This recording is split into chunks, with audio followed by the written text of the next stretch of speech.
Senhor presidente, senhores deputados, muito boa tarde.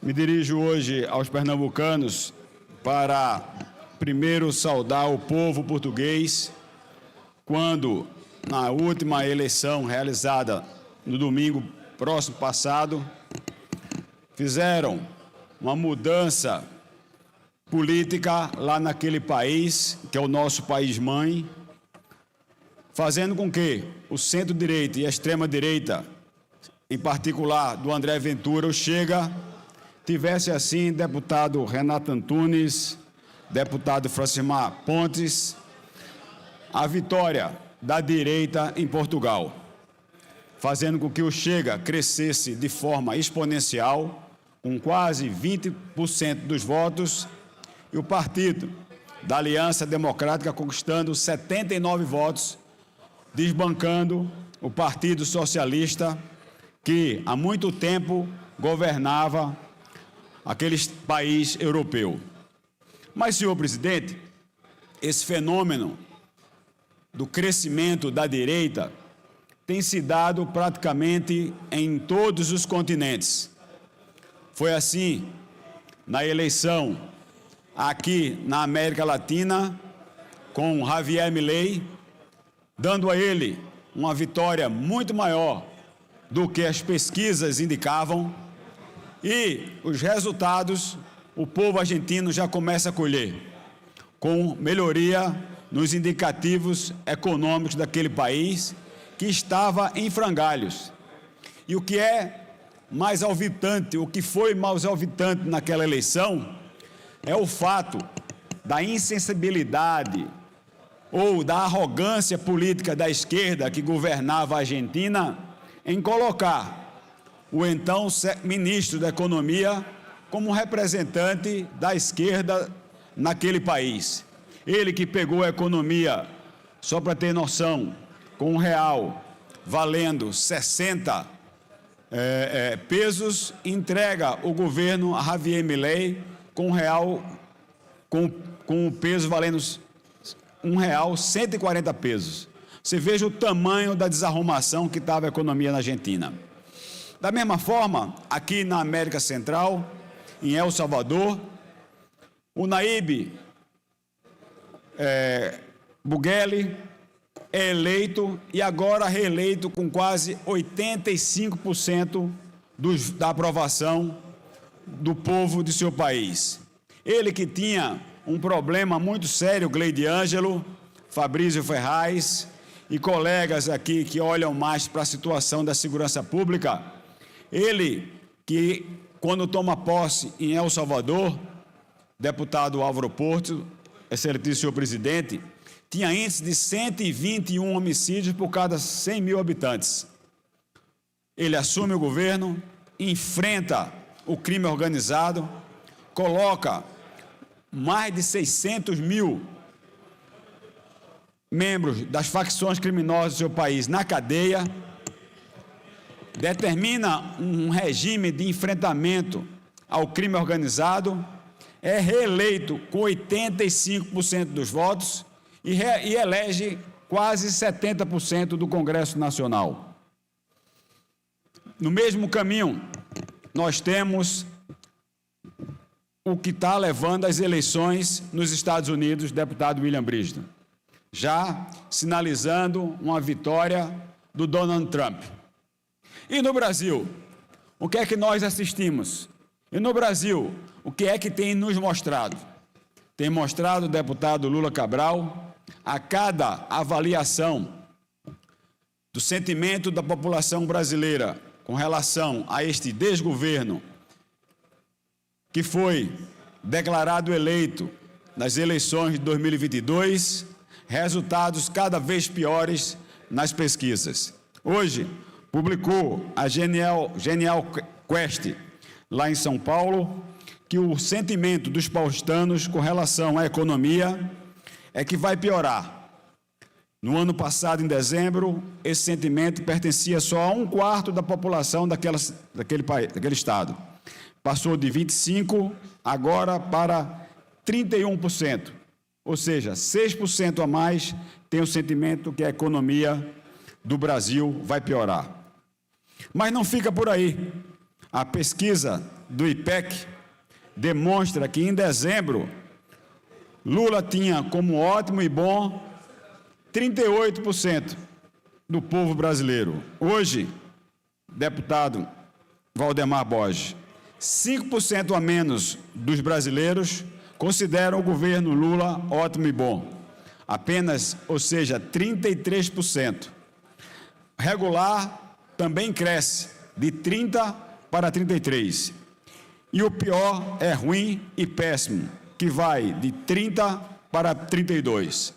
Ou seja, minhas senhoras e meus senhores, o mundo está abrindo os olhos para administrações e governos de esquerda e tem levado cada vez mais o povo à pobreza, o aumento do consumo de drogas, as pautas de ideologia de gênero que só destrói e agride de respeito o ente, a célula máter que é a família e, acima de tudo, que leva o povo à miséria e à fome. Concedo a parte ao deputado Renato Antunes. Obrigado, deputado Feitosa. Serei breve, mas apenas para registrar e parabenizar a Vossa Excelência por trazer à memória o que aconteceu em Portugal nesse final de semana. E, na verdade, não é um fenômeno que aconteceu domingo, mas que houve o reflexo nas urnas em domingo, que é o crescimento do aspecto centro-direita de uma sociedade que cansou de ser governada nos últimos 8 anos por um partido de esquerda que, infelizmente, só aumenta a taxa tributária, a carga tributária e não entrega serviço. Quem é liberal, como nós somos liberal, nós defendemos a necessidade do Estado, mas um Estado que seja limitado a cumprir a sua função e não simplesmente regular como o cidadão deve viver, como ele deve empreender, como ele deve ter propriedade ou não. Mas o que eu queria trazer a reflexão, e aqui parabenizar André Ventura, que é do Chega, o partido que saiu de 12 deputados na Assembleia Constituinte em Portugal para 47 deputados, quadruplicou. Portugal, quem conhece a realidade de lá, era um país quase bipartidarista, como é os Estados Unidos, tinha o PS, o Partido Social, e o PSD, que no aspecto mais à direita. E interessante que o Chega hoje na Europa é classificado como um partido de extrema-direita, Feitosa. Porque essa narrativa hoje está sendo colocada até mesmo sobre nós, que fazemos parte do Partido Liberal. Porque você defender valores como a família, defender o nacionalismo, defender a nossa pauta liberal de empreender para enriquecer, e uma vez que você enriquece, você distribui riqueza através do trabalho, você é chamado de extremista. E aí o povo de Portugal deu um recado nas urnas, que não é o fato de ser de direita ou de esquerda, mas que é um Estado menor, um Estado que não seja opressor, um Estado que dá com uma mão e que tira com duas, porque era isso que nós estávamos vendo em Portugal, e é isso que a gente está voltando a ver no Brasil. Um Estado que diz que entrega educação, entrega saúde, mas tira do seu povo, através de uma alta carga tributária, a liberdade de empreender, a liberdade de buscar riqueza. Por isso, parabéns ao povo português, e fica aqui a minha crítica a essa narrativa de se rotular de extremo aquele que é nacionalista, patriota, que defende os valores que nós defendemos. Muito obrigado, parabéns, deputado Alberto Feitosa. Excelente a parte, deputado Renato Antunes. E integro a minha fala totalmente. Vossa Excelência faz aqui, de fato, uma observação. Muitas vezes somos assim classificados por defendermos exatamente a pauta ou o decágono tão colocado pelo PL, que tem como pilares mestres básicos Deus, defesa da fé, enaltecendo o patriotismo, pátria. Cada vez mais, deputado William Brígido, reconhecendo a importância na vida do cidadão e de uma sociedade, da família e os valores de liberdade, tão atingidos no nosso país e tão claros nesse momento em que cada vez mais estamos cerceados de nossas liberdades. Colegas nossos, não só daqui de Pernambuco, mas de todo o Brasil, da Câmara e do Senado, com medo de fazerem algumas críticas ou postagens com relação a alguma coisa que vá de encontro ao Supremo Tribunal Federal. É possível dizer, nas manifestações, fora Lula, fora Bolsonaro, fora Ciro Gomes, mas as pessoas têm medo de dizer, fora Alexandre de Moraes. Ora, é uma manifestação popular. Qual o problema? Não podemos? Isso tem que modificar. Mas são esses os tempos que estamos vivendo no nosso país. Vossa Excelência faz uma excelente observação. E é verdade, deputado Renato Antunes, que a esquerda tem levado exatamente a isso que Vossa Excelência disse. Acima de tudo, o cerceamento de liberdade, a pouca capacidade e valorização do empreendedorismo, diminuição da meritocracia, fome, pobreza, e as eleições não seriam agora em Portugal. As eleições seriam só no próximo ano. Mas por que as eleições lá foram antecipadas? Porque o partido que estava com o seu primeiro-ministro foi acusado de corrupção. E aí ele renunciou e o presidente da República, então, chama novas eleições parlamentares, que é uma marca também da esquerda. Por isso que toda vez eu desafio aqui, e que bom que o PT parece que não mais quer nos apartear, eu desafio. O problema da esquerda é a corrupção. E aí, se vai haver aquela manifestação, como querem fazer no dia 24 de março, pedindo a prisão do Bolsonaro, a gente faz uma semana depois, uma pedindo a continuidade do julgamento do Lula, que até agora não foi julgado. Foi descondenado, colocaram ele em condições de eleições. O maior fake news, João Paulo, que gosta de falar de fake news, o maior fake news é dizendo que Lula foi inocentado. Lula não foi inocentado nem aqui, nem em lugar nenhum do mundo. Lula foi, sim, teve seus processos, que eram mais de meia dúzia, obstruídos, numa manobra inteligente e competente do seu corpo de advogados, que o impediram de ser julgado. Sobretudo, seria muito bom que isso voltasse a acontecer, porque vinha à tona novamente as delações de Antônio Palocci, de Vacário Neto, de Delúbio Soares e tantas outras coisas. Mas é isso, minha gente. O mundo está acordando.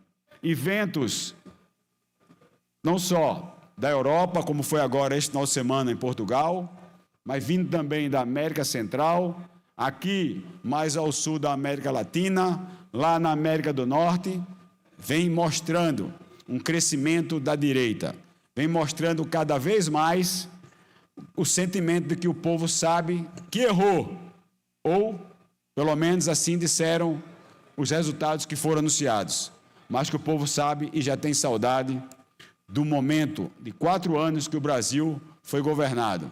E aí, ainda ontem, só para encerrar, eu estava à tarde conversando informalmente com o ex-presidente Jair Messias Bolsonaro, e ele dizia que tinha recebido, deputado Lula Cabral, relatórios das empresas públicas brasileiras, lamentando o prejuízo dos Correios, 50 milhões de reais já só nesse ano de 2024. Enquanto os Correios, na época do governo Bolsonaro, saem de uma dívida de quase 600 milhões de reais e chega a comprar 2 aviões e entrega ao governo com um lucro de mais de 14 milhões. Assim também na Petrobras, um desarranjo total que atinge o mundo todo, levando a Petrobras a perder o seu valor em 55 bilhões. Veja quanto é o orçamento do Estado de Pernambuco para esse ano.